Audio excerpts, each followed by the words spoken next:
على رسوله الكريم اما بعد فاعوذ بالله من الشيطان الرجيم بسم الله الرحمن الرحيم ان الله وملائكته يصلون على النبي يا ايها الذين امنوا صلوا عليه وسلموا تسليما اللهم صل على محمد وعلى ال محمد كما صليت على ابراهيم وعلى ال ابراهيم انك حميد مجيد اللهم بارك على محمد وعلى ال محمد كما باركت على ابراهيم وعلى ال ابراهيم انك حميد مجيد اما بعد اعوذ بالله من الشيطان الرجيم بسم الله الرحمن الرحيم قل لا اسالكم عليه اجرا الا المودة في القربى وقال تبارك وتعالى ولا تقولوا لمن يقتل في سبيل الله اموات بل احياء ولكن لا تشعرون وقال تبارك وتعالى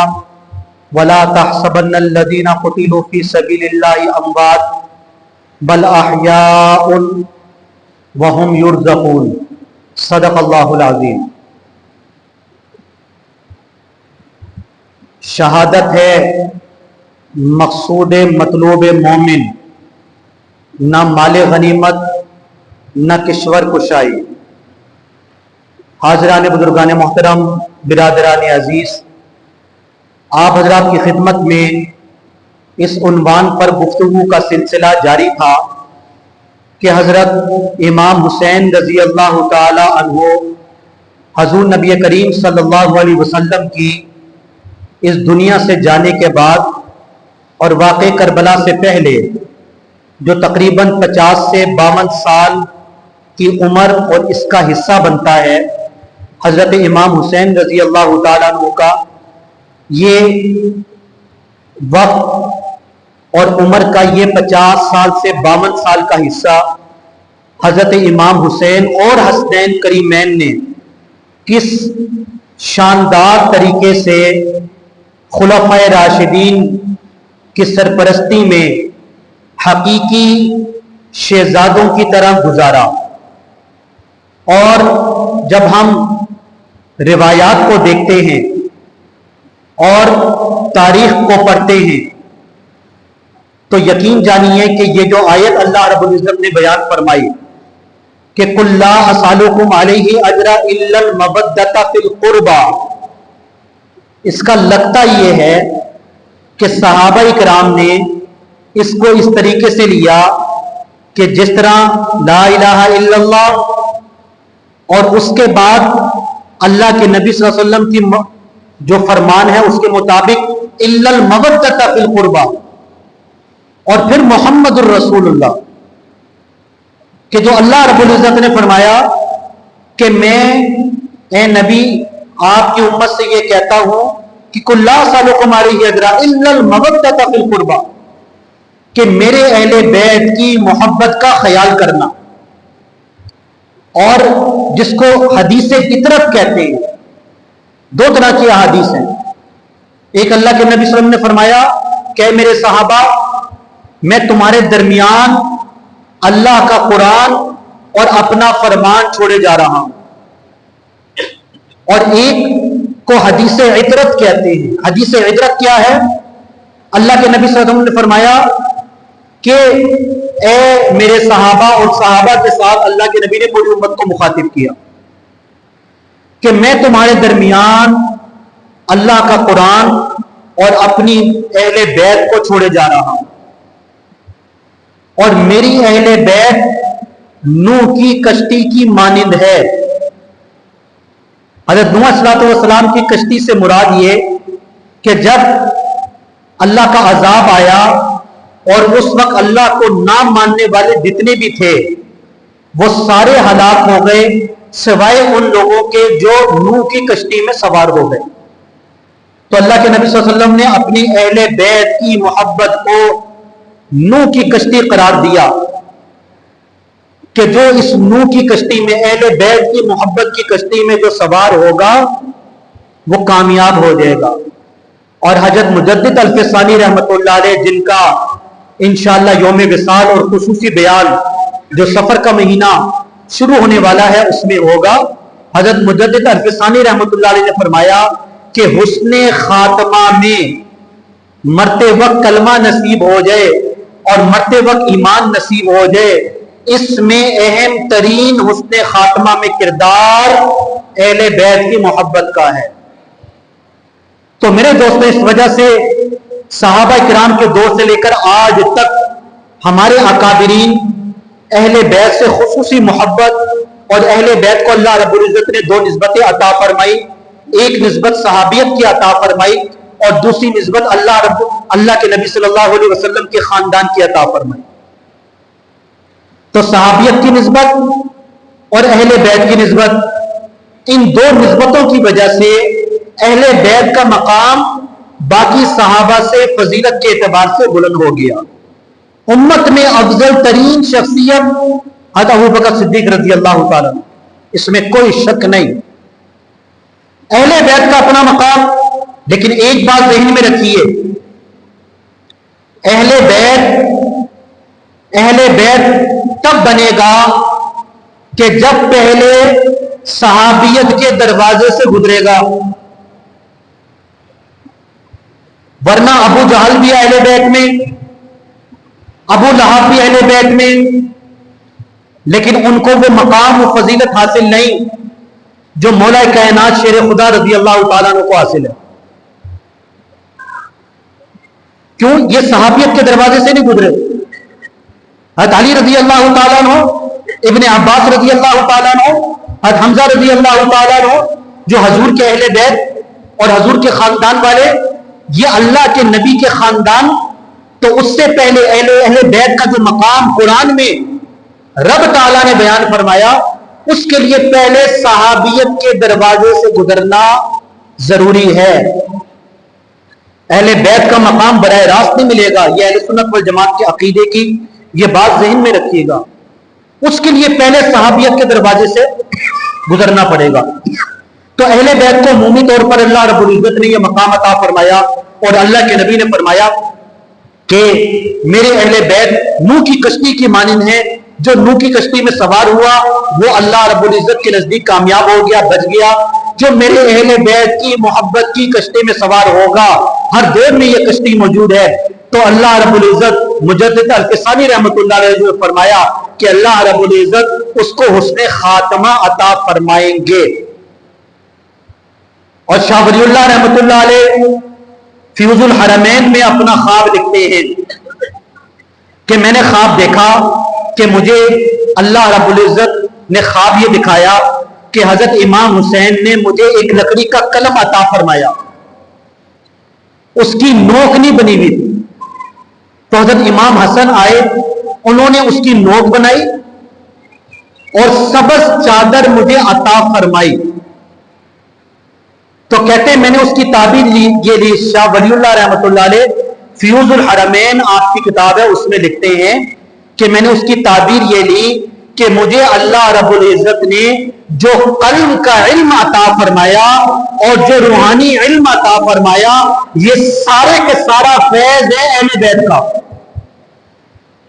تو میرے دوستوں، حضرت امام حسین رضی اللہ عنہ کا اللہ کے نبی کے بعد جو دور ہے، یہ حسنین کریمین واقعتاً شہزادے، ہمارا بات پہنچی تھی حضرت ابوبکر کا دور، حضرت عمر فاروق رضی اللہ عنہ کا دور، آج ہم نے گفتگو کرنی تھی عثمان غنی رضی اللہ عنہ کے دور میں یہ شہزادے کہاں پر تھے اور کہاں پر زندگی، جوان کریئر جوان، 20-22 سال کی عمر،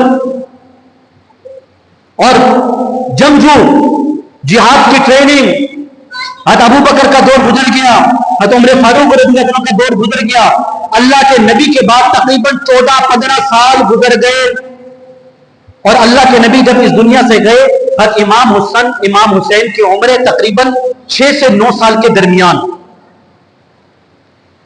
اب اگلے تقریباً 14-15 سال میں بہت جوانی، عثمان غنی رضی اللہ عنہ کا دور، اور جس طرح میں نے عرض کیا کہ ہمارے پاس ان شہزادوں کی اللہ کے نبی کے بعد اور واقع کربلا سے پہلے حقیقی محبتوں کی داستانیں ہیں۔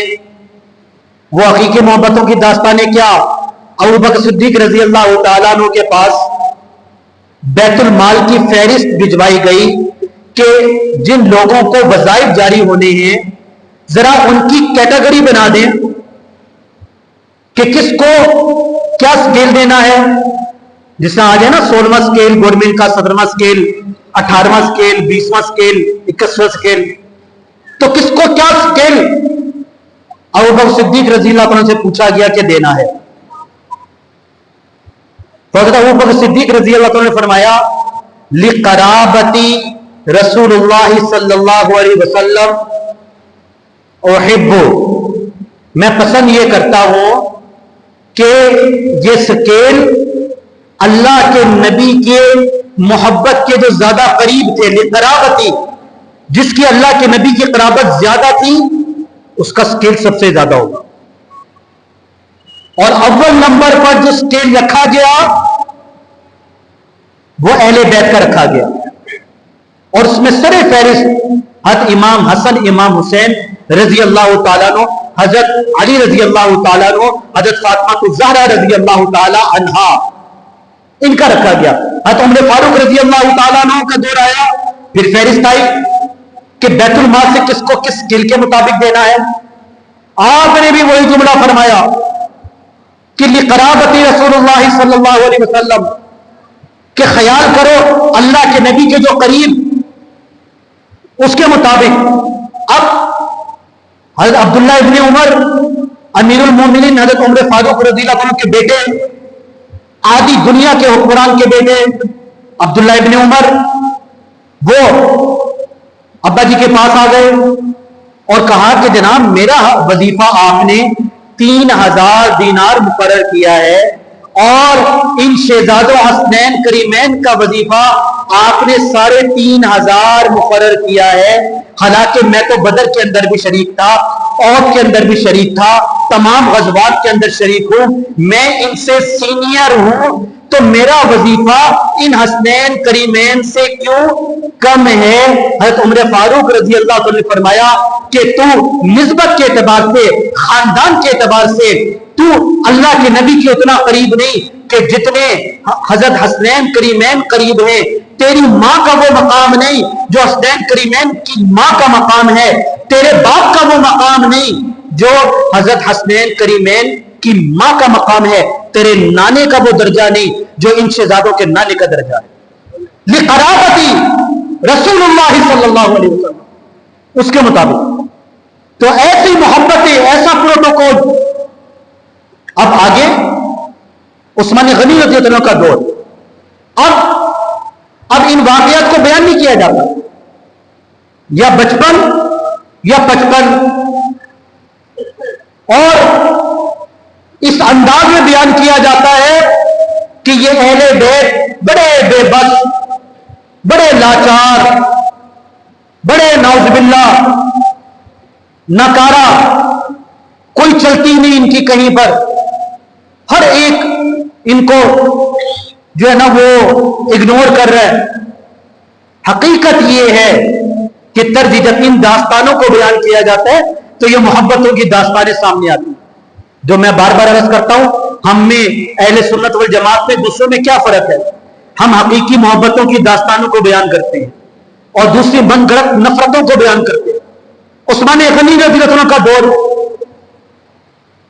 کڑیل جوان حسنین کریمین، جنگ کے 3 سفر، جس میں 4 تو عبداللہ شریک ہوئے، عبداللہ ابن عمر، عبداللہ ابن زبیر، عبداللہ ابن عباس، اور ایک اور ہی عبداللہ کے نام سے، اور اس کے ساتھ حضرت امام حسن اور خاص طور پر حضرت امام حسین رضی اللہ تعالیٰ عنہ. ایک سفر ہوا طرابلس کی طرف، ایک سفر ہوا جنگی افریقہ کی طرف، اور اس جنگی مہم میں کہ جس میں حضرت امام حسین، میرے دوستوں، میرے حسین کو تو دوسرے لوگ بڑے بے بس، بڑا لاچار بنا کر پیش کرتے. یہ سنو میرے حسین کیا تھے اور کون سی جنگیں لڑی، مال غنیمت حاصل کیا. مدینہ سے لے کر طرابلس افریقہ تقریباً 3000 کلومیٹر سے اوپر کا ایریا بنتا ہے. کتنا؟ 300 نہیں، 30 نہیں، 300 نہیں، 3000 کلومیٹر. 3000. آج آپ نے جانا ہو نا مری، اور جانا ہو مولانا کا علاقہ، کتنے کلومیٹر ہے جی؟ 600 کلومیٹر. تو پورا دن لگ جاتا ہے. اور ماشاءاللہ جاتے پیٹرول والی گاڑی پر جو تیزی سے چلتی ہے، اور پھر بھی بتا رہے ہیں 600 کلومیٹر. اور وہ دور گھوڑوں کا، اونٹوں کا دور، اور 3000 کلومیٹر. میں خیال ہے چائنا کا بارڈر سے بھی آگے چلا جائے گا. کیوں جی؟ اس سے بھی آگے چلا جائے گا. آج میں نے آنے سے پہلے نا میپ کے اوپر لکھا جدہ اور طرابلس، تو تقریباً 3000 کلومیٹر.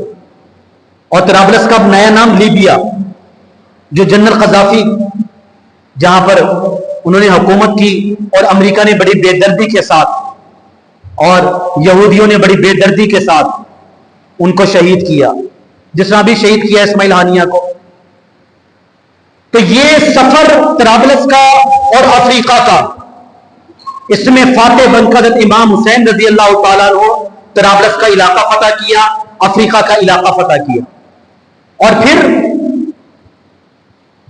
ایک اور سفر، یہ تو بالکل ایک طرف ہو گیا نا مدینے سے، دوسری طرف کا سفر جو ہمارے علاقوں کے بالکل قریب ہے، ہمارے علاقوں کے بالکل قریب کا. سب سامنے سے گھڑی ہٹ چلے بھارت، آج تو ہمارے علاقوں کے بالکل قریب. اور یہ سننے والی بات ہے. اور اس سفر میں آج کے اعتبار سے اور مستقبل میں اللہ کے نبی صلی اللہ علیہ وسلم کی جو بشارتیں اور علامات ہیں، اس کے اعتبار سے بڑے باریک پیغامات ہیں. حضرت امام حسین رضی اللہ تعالیٰ عنہ نے ایک اور سفر جو جہاد کے لیے کیا، مدینے سے چلے تقریباً 2000 کلومیٹر کا سفر طے کر کے پاکستان کی سرحد کے بالکل ساتھ خیبر پختونخوا کے علاقے کے بالکل، سمجھ لیں خیبر پختونخوا کا بھی علاقہ، وہاں تک حضرت امام حسین رضی اللہ تعالیٰ پہنچے اور علاقے کو فتح کیا. اور وہ علاقے جن کو فتح کیا، ان کے 3 علاقے فتح کیے وہاں کے، جس کی ایک سرحد خیبر پختونخوا کے اندر تک آتی ہے. نمبر 1 خراسان، نمبر 2 جبرستان، نمبر 3 تبرستان. اس میں خراسان کا علاقہ اس وقت 3 جگہوں پر اندر داخل ہو چکا ہے. خراسان، خیبر پختونخوا، افغانستان اور ایران. اور اس کے ساتھ جبرستان جو ایران کے اندر ہے، اور تبرستان جو اب بھی ایران کے اندر ہے. وہاں سے فوجیں چلی اور خراسان مین سمجھنے کے دارالخلافہ، مین علاقہ جہاں کا بادشاہ یزدجرد شہریار، بادشاہ یزدجرد شہریار. یہ نام یاد رکھیں، نام یاد رکھیں، کیونکہ ابھی میں عرض کرتا ہوں کس وجہ سے نام یاد رکھیں. یہ خراسان کا علاقہ فتح ہوا. جبرستان کا علاقہ حضرت امام حسین رضی اللہ تعالیٰ عنہ نے اپنے ساتھی افواج کے ساتھ فتح کیا. تبرستان کا علاقہ فتح کیا. مدینے سے چلے، یہاں پر آئے، پاکستانی سرحدوں کے قریب تک علاقے فتح کیے، اسلام کا جھنڈا گاڑا، واپس گئے، مال غنیمت لے کر گئے. عثمان غنی رضی اللہ عنہ کے پاس پہنچے. مالی غنیمت میں مال بھی، ہتھیار بھی، اور اس دور میں جو ترتیب تھی کہ مرد و خواتین کو غلام بنا لیا جاتا، ان غلاموں کو پیش کیا گیا. ان غلاموں میں یزدجرد شہریار بادشاہ کی 2 بیٹیاں، ایک شہر بانو اور ایک اور بیٹی، یہ 2 شہزادیاں قید ہو کر آئیں حضرت عثمان غنی رضی اللہ تعالیٰ کے سامنے پیش کی گئیں. عثمان غنی رضی اللہ تعالیٰ کو بتلایا گیا کہ یہ خراسان کے بادشاہ کی بیٹیاں، یہ شہزادیاں ہیں اور یہ بطور غلام قید ہو کر جنگ میں یہاں پر آئی ہیں. عثمان غنی رضی اللہ عنہ نے فرمایا کہ بادشاہ کی بیٹیاں شہزادیاں شہزادوں کے پاس ہی اچھی لگیں گی. ایک بہن حضرت امام حسین کے نکاح میں دے دی اور ایک بہن حضرت امام حسن کے نکاح میں دے دی.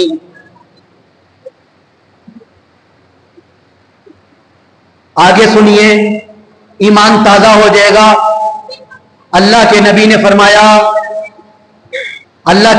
فرمایا کہ جب امام مہدی کے آنے کا وقت قریب ہوگا، حضرت عیسیٰ علیہ السلام کے آنے کا وقت قریب ہوگا، دجال کے آنے کا وقت قریب ہوگا، تو کالے جھنڈے والے لوگ خراسان کی طرف سے لشکر بنا کر نکلیں گے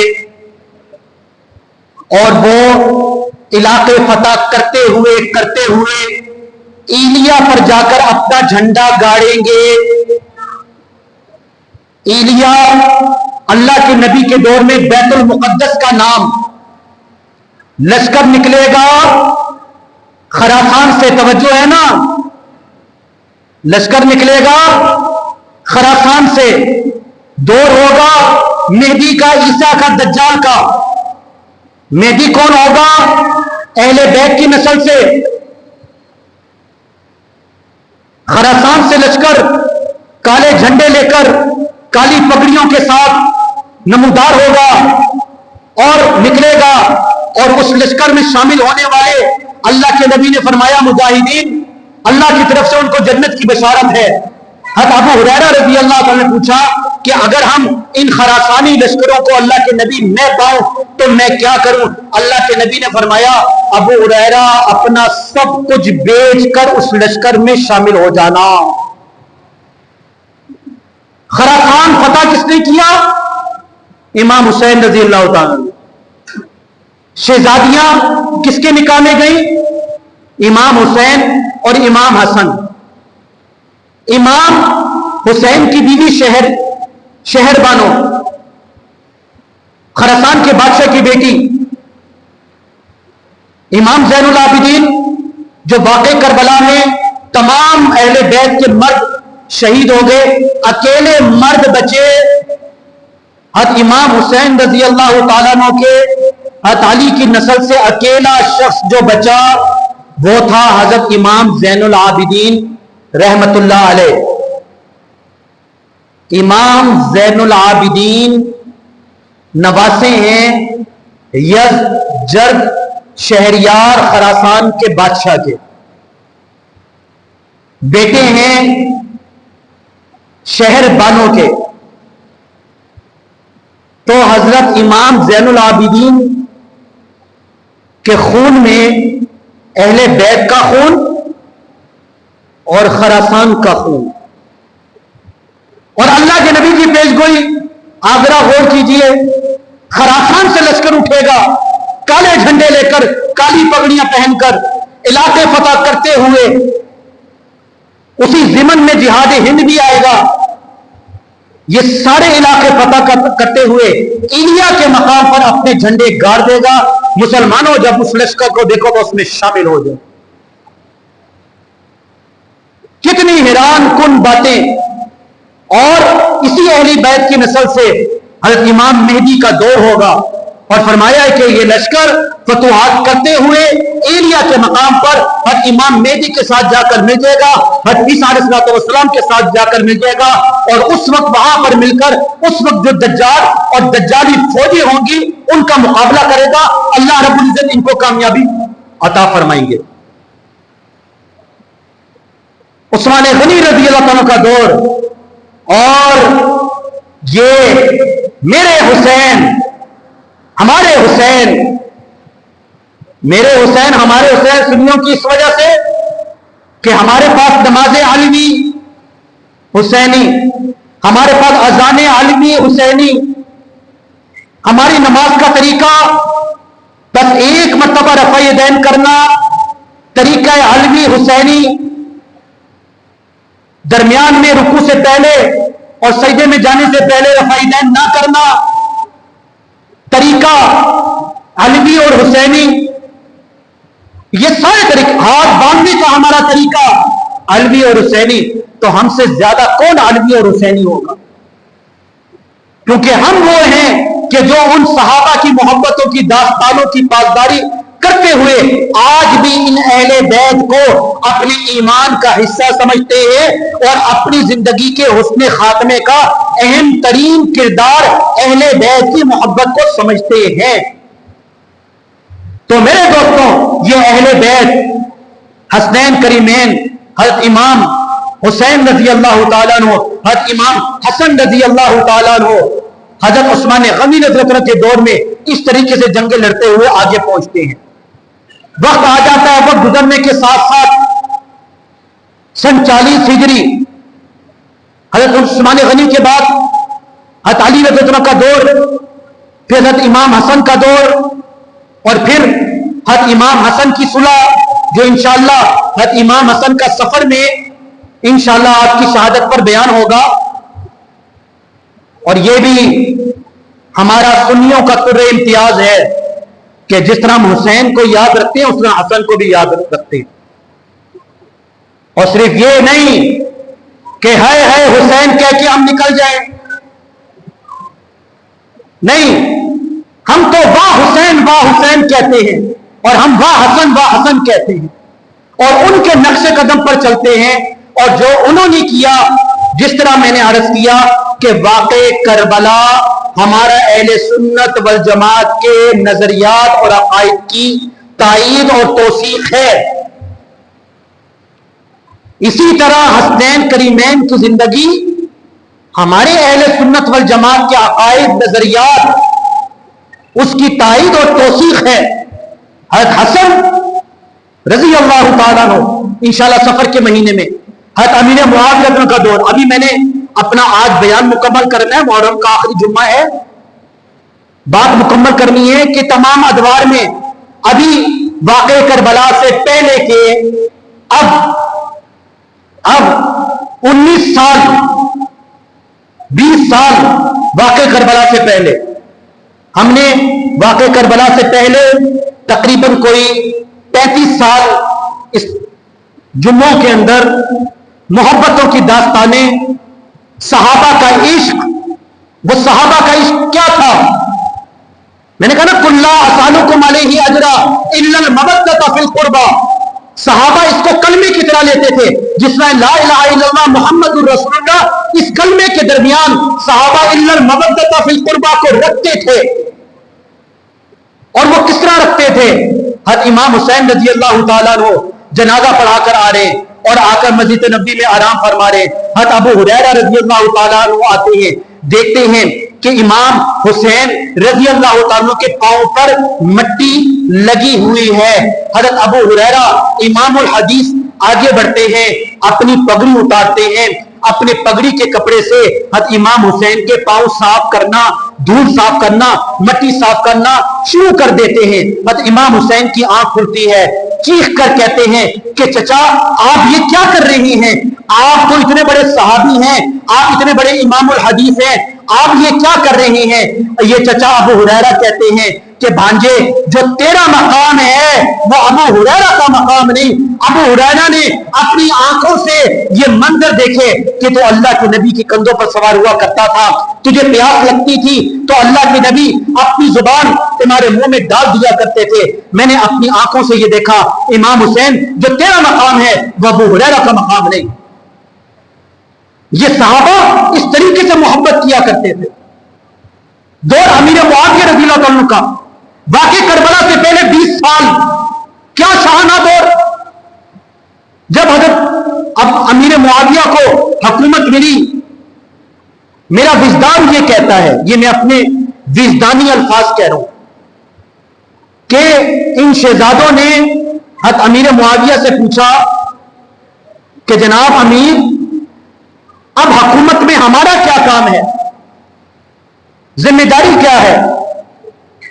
تو میرا وجدان یہ کہتا ہے، حضرت امیر معاویہ رضی اللہ تعالی عنہ نے فرمایا کہ شہزادوں کو کہ آپ نے بڑے کام اور بڑے منصب آپ نے سنبھالنے ہیں، اور چھوٹے کام چھوٹے منصبوں پر ہم نے کام کرنا ہے. آپ نے بڑا منصب یہ سنبھالنا ہے کہ اللہ کے نبی کا منبر، اللہ کے نبی کا مصلی، مسجد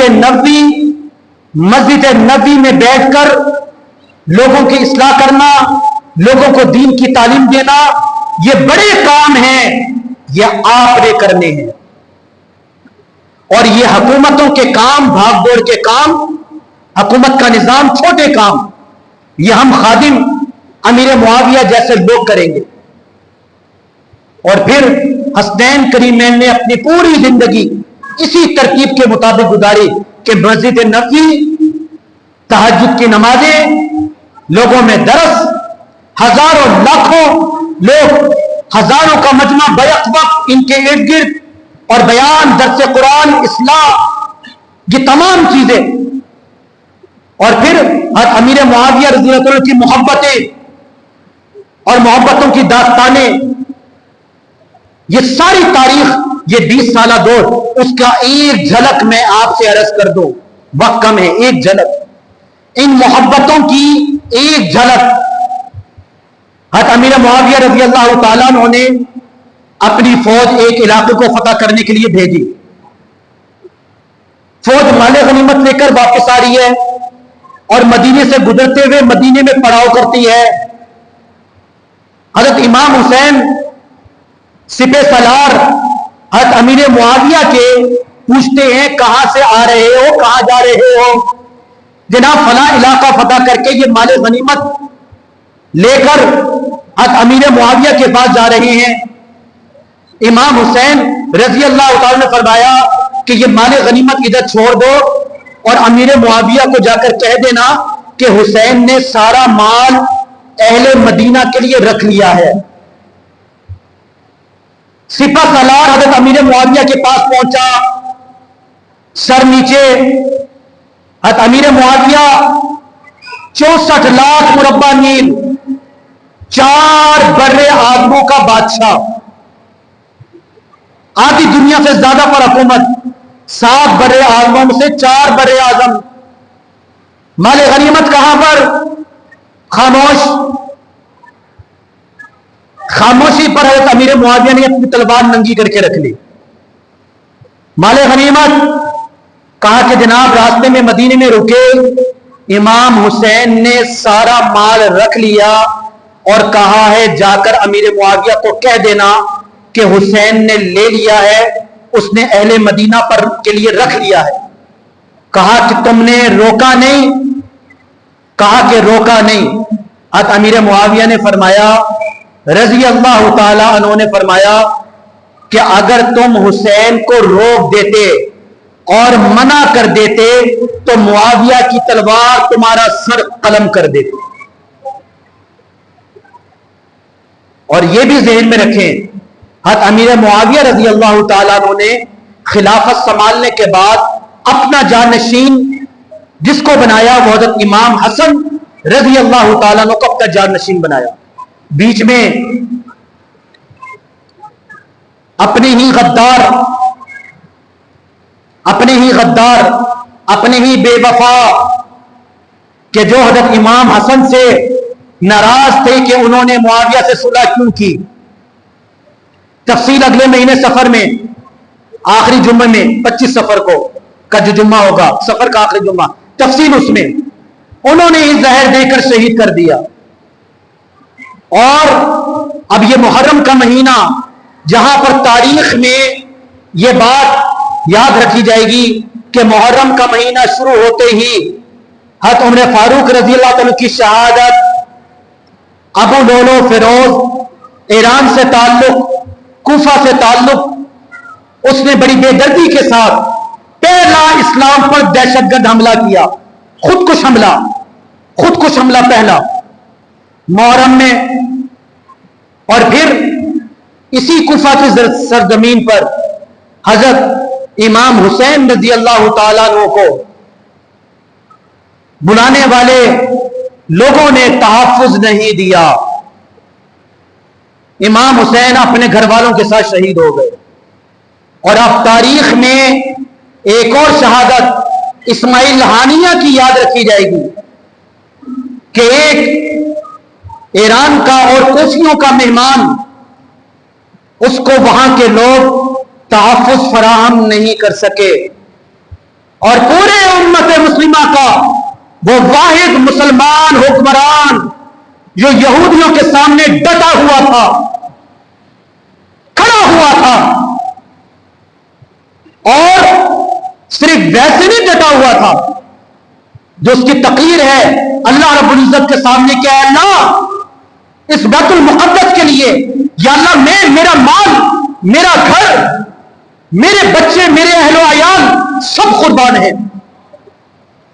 یہ اسماعیل ہانیہ یہ اس کی گھر کی شہادت کی جو عدد پورا ہوتا ہے وہ اسماعیل ہانیہ کو ڈال کر 40 کا عدد پورا ہو رہا ہے۔ 40 افراد بیت المقدس کی خاطر اللہ کے راستے میں قربان کروا دی۔ مسلمانوں کی دلوں کی آواز اور مسلمانوں نے جس سے اپنی امیدیں وابستہ کی ہوئی تھی بڑی بے دردی کے ساتھ، اور مسلمان حکمرانوں کے لیے بڑی بے شرمی کا مقام ہے، بڑا سوچنے کا مقام ہے کہ آج ہمیں ہمارے ایمانوں کو کتنا بے بس کر دیا گیا۔ آج یاد آتی ہے خلافت عثمانیہ، 4 بر اعظموں پر اکیلا خلیفہ جس کو 100 سال پہلے توڑا گیا، اور پھر توڑ کر لیبیا الگ، مصر الگ، کویت الگ، دبئی الگ، سعودی عرب الگ، فلاں حصہ الگ، ایران الگ، عراق الگ، اردن الگ، یہ سب کو الگ الگ الگ الگ الگ اور الگ الگ بادشاہ اور حکمران بنا دیے گئے۔ یہ خلیفہ اکیلا بس کہتا تھا، کسی ایک مسلمان پر مسئلہ ہوتا تو جہاد کا اعلان کرتا، کفار اپنی چھاؤنیوں میں بیٹھ کر ان کے فوجی کپ کپانا شروع کر دیتے۔ میرے دوستوں، آج پھر اتحاد کی ضرورت ہے۔ اللہ اس اتحاد کو ہماری زندگیوں میں قائم فرمائے، لیکن ایک بات یاد رکھیے گا، یہ جانے والے اللہ کے سامنے سرخرو ہو گئے۔ یہ تو اللہ کے نبی نے ان شہیدوں کا استقبال کا خود وعدہ کیا ہے کہ میں شہیدوں کا استقبال کروں گا۔ یہ تو اللہ کے نبی کی بارگاہ میں پہنچ گئے، اللہ کی بارگاہ میں پہنچ گئے، اللہ کہتا ہے شہید کو میں خود وصول کروں گا۔ حکمران اللہ کو، اللہ کے رسول کو کیا شکل دکھائیں گے، کس چہرے کے ساتھ سامنا کریں گے؟ تو میرے دوستوں، اللہ رب العزت اسماعیل ہانیہ کی شہادت کو قبول فرمائے، اور یہود و نصارہ کو نسبت نابود فرمائے، اور مسلمان حکمرانوں کو، مسلمانوں کو سب کو استقامت عطا فرمائے۔ وما علینا الا البلاغ۔